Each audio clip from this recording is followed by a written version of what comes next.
On raconte qu'un jour, dans l'immensité de l'océan, se trouvaient des milliers de poissons aux couleurs plus belles les unes que les autres. Ils vivaient tous en harmonie dans les eaux profondes et tranquilles. Rien ne perturbait leur vie paisible ni leur sécurité. Jusqu'au jour où une vague immense, par un soir de tempête, les projeta aux quatre coins de l'océan.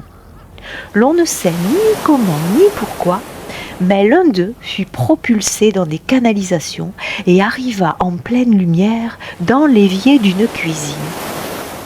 Par chance, il fut sauvé et placé dans un grand bassin avec d'autres poissons qui l'accueillirent avec beaucoup de joie. « Bienvenue dans notre monde », lui dirent-ils en nageant allègrement autour de lui. Mais quel était donc ce monde ? Un grand bassin, soit, mais si petit comparé à l'océan d'où il venait. Où était le bien-être, la sécurité et la plénitude qu'il partageait avec ses amis avant cette tempête qui lui avait tout pris ? Les autres poissons du bassin semblaient être heureux. Ils avaient organisé leur vie selon une routine qui n'existait pas dans l'océan. « Je n'appartiens pas à leur monde, je ne suis pas d'ici », se disait le petit poisson, et il se sentait différent, incompris et toujours en décalage avec les autres. Le temps passa et le petit poisson s'isola dans un coin du bassin, nostalgique d'un ailleurs qu'il souhaitait retrouver, mais cela n'était pas possible.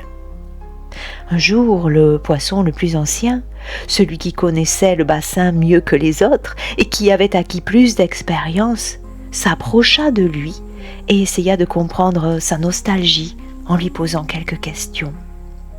Comme beaucoup de temps s'était écoulé depuis son arrivée dans le bassin, le petit poisson ne se souvenait plus de l'océan d'où il venait, mais il expliqua au vieux poisson qu'il ne trouvait pas sa place parmi les autres et qu'il n'avait qu'une envie, c'était celle de rejoindre l'immensité de l'océan.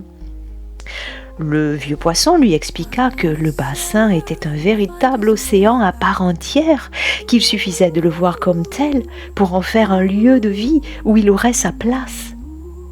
Ces paroles ne suffirent pas à convaincre le petit poisson qui s'isola de plus en plus, malgré les attentions et la bienveillance des autres autour de lui.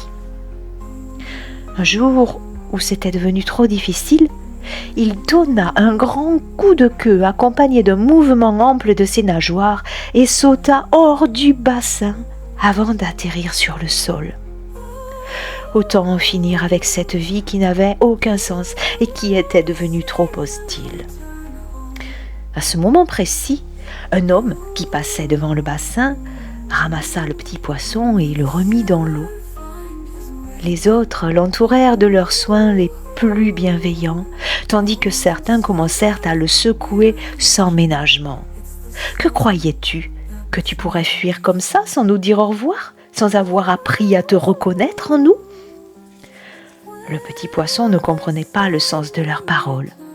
Alors, le vieux poisson s'approcha de lui et lui dit « Réfléchis donc un peu, que crois-tu que nous faisons ici dans ce bassin avec toi ? As-tu au moins goûté à la saveur de l'eau qui nous entoure ? N'as-tu pas remarqué quelque chose ? » Le petit poisson réalisa alors que l'eau dans laquelle il vivait depuis plusieurs mois était salée. Il se souvenait maintenant, elle avait le même goût que l'eau de l'océan. Mais perdu dans sa nostalgie, il ne l'avait pas remarqué. « Tu vois, nous venons tous du même endroit, » continua le vieux poisson. « Et dans quelque temps, nous retrouverons tous l'océan, car le bassin dans lequel nous nous trouvons est une réserve naturelle pour nous protéger.